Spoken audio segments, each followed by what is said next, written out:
Bonjour, bienvenue à cette capsule vidéo du cours de mathématiques 9e année.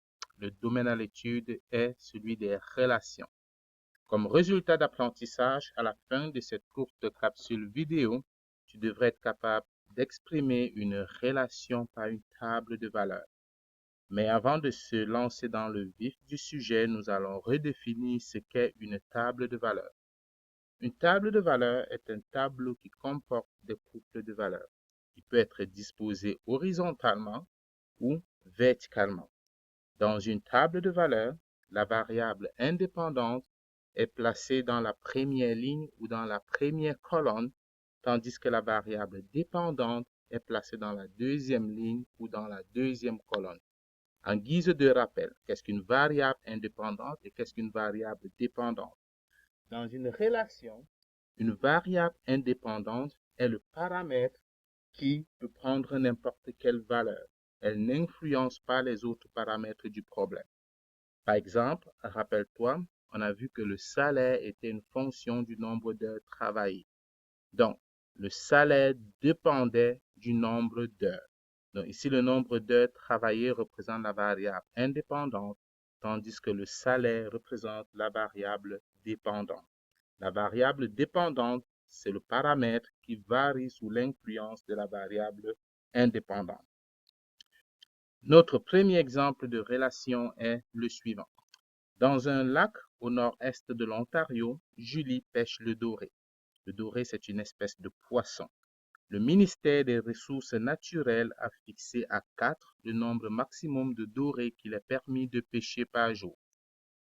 Construit une table de valeurs qui décrit la relation entre le nombre maximal de dorés que Julie peut pêcher et le nombre de jours de pêche. Donc, dans cette relation, le nombre maximal de dorés est une fonction du nombre de jours de pêche, dont le nombre maximal de dorés est la variable dépendante et le nombre de jours de pêche est la variable indépendante.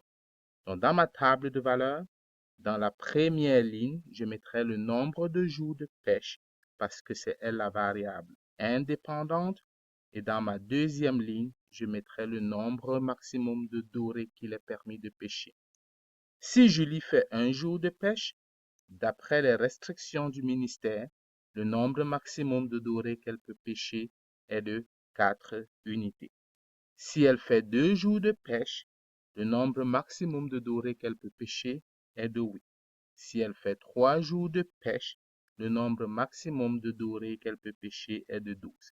Ainsi de suite, si elle fait 4 jours de pêche, le nombre maximum de dorés qu'elle peut pêcher est de 7.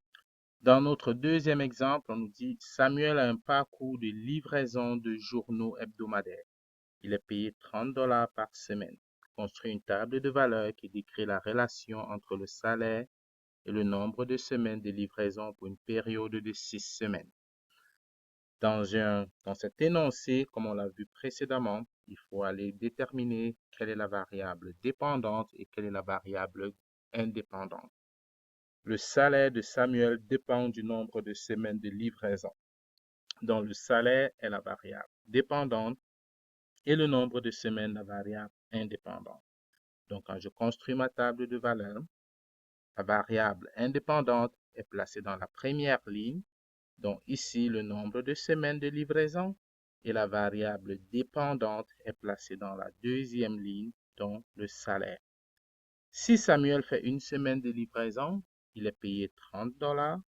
S'il fait une autre semaine additionnelle de livraison, il est payé 60 $. S'il fait 3 semaines de livraison, il est payé 90 $. Et s'il fait 4 semaines de livraison, il est payé 120 $. Et s'il fait 5 semaines de livraison, il est payé 150 $.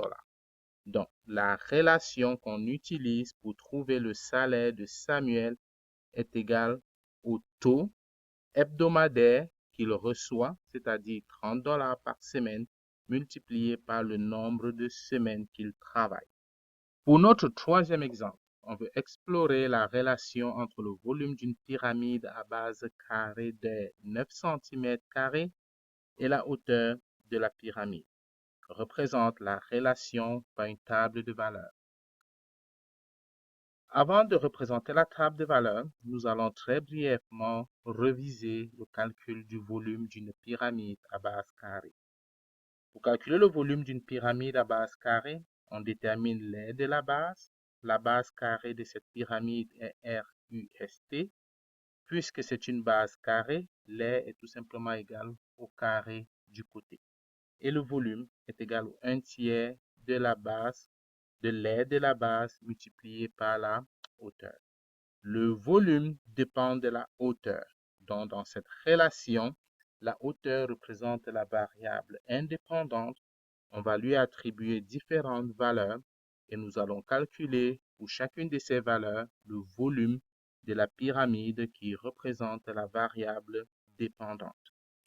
Dans notre table de valeurs, la variable indépendante, qui est la hauteur de la pyramide, est placée sur la première ligne et la variable dépendante, qui est la hauteur de la pyramide, le volume de la pyramide, est placé sur la deuxième ligne. Pour une pyramide de hauteur 1 cm, le volume est calculé à l'aide de la relation établie précédemment, à savoir 1/3 multiplié par l'aire de la base multiplié par la hauteur. Donc, pour une pyramide de 1 cm de hauteur, le volume est égal à 3 cm3.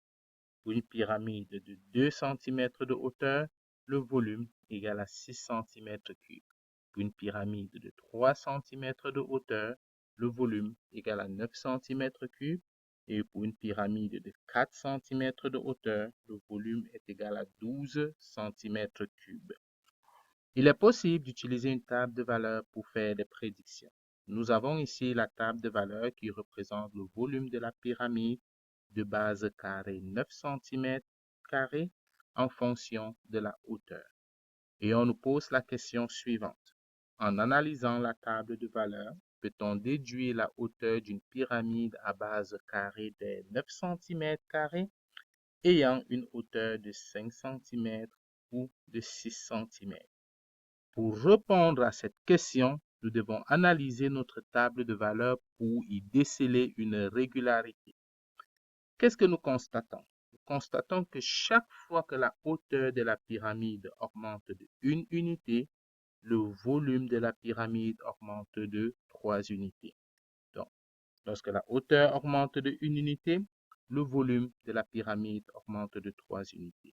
Donc, nous pouvons donc avoir un rapport de volume de la pyramide sur la hauteur de la pyramide que nous pouvons utiliser pour aller prédire quel va être le volume d'une pyramide de hauteur 5 cm.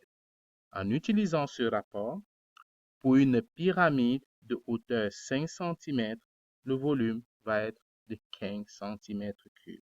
Et pour une pyramide de hauteur 6 cm, le volume va être de 18 cm3. Pour notre quatrième exemple, on nous dit Isabelle doit débourser 5 $ plus 3 $ par heure pour la location d'un vélo. On s'intéresse à la relation entre le nombre d'heures de location et le coût de location. Représente la relation par une table de valeurs. Ici, le coût de location dépend du nombre d'heures de location. Donc, si Isabelle loue un vélo pour 1 heure de temps, elle ne doit pas uniquement payer 3 $ pour l'heure de location. Elle doit également payer le 5 $ initial exigé par l'entreprise de location. Donc, elle payerait en tout 5 $ plus 3 $, c'est-à-dire 8 $. Si elle loue le vélo pour 2 heures, il y a un coût initial qu'elle doit payer qui est de 5 $ plus 2 heures de location qui coûte 6 $, 2 fois 3. Donc, Isabelle payerait en tout 11 $. Si elle loue le vélo pour 3 heures, comme précédemment, il y a un coût initial de 5 $ plus 3 heures de location de vélo. Donc, ce qui ferait 9 $ plus 5 $, elle payerait en tout 14 $. Et ainsi de suite, si elle loue pour 4 heures, elle payerait 17 $. Dans cet exemple de relation, nous avons quelque chose de particulier, c'est-à-dire une valeur initiale. Pour pouvoir louer un vélo, Isabelle doit initialement débourser 5 $ et les coûts de location s'ajouteront de façon progressive à cette valeur initiale.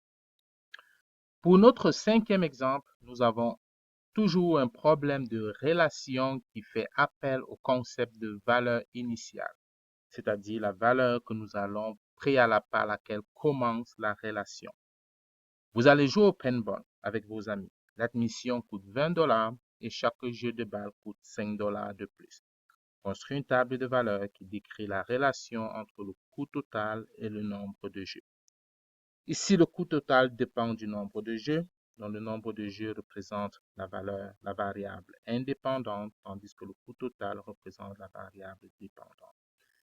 Pour avoir accès à la salle de paintball, je dois initialement débourser 20 $. Donc, pour que j'achète des balles ou pas, si je veux avoir accès, je dois initialement débourser 20 $. Une fois dans la salle de paintball, si je décide d'acheter un jeu de balles, alors je vais débourser en tout 20 $ pour avoir accès et 5 $ pour le jeu de balles, dont je débourserai en tout 25 $. Si je décide d'acheter deux jeux de balles, alors je débourserai en tout 20 $ pour avoir accès et 10 $ pour les deux jeux de balles, donc ce qui représente un montant total de 30 $. Si je décide d'acheter trois jeux de balles, je débourserai en tout 35 $. Nous avons donc ici un exemple de relation qui fait appel au concept de valeur initiale. Donc la valeur initiale, c'est la valeur qu'on a au début du calcul. Donc à chaque jeu de balle que j'achète, il faut que j'ajoute à cela la valeur initiale. Revenons donc à nos résultats d'apprentissage. Cette capsule avait pour but de nous permettre d'exprimer une relation par une table de valeurs.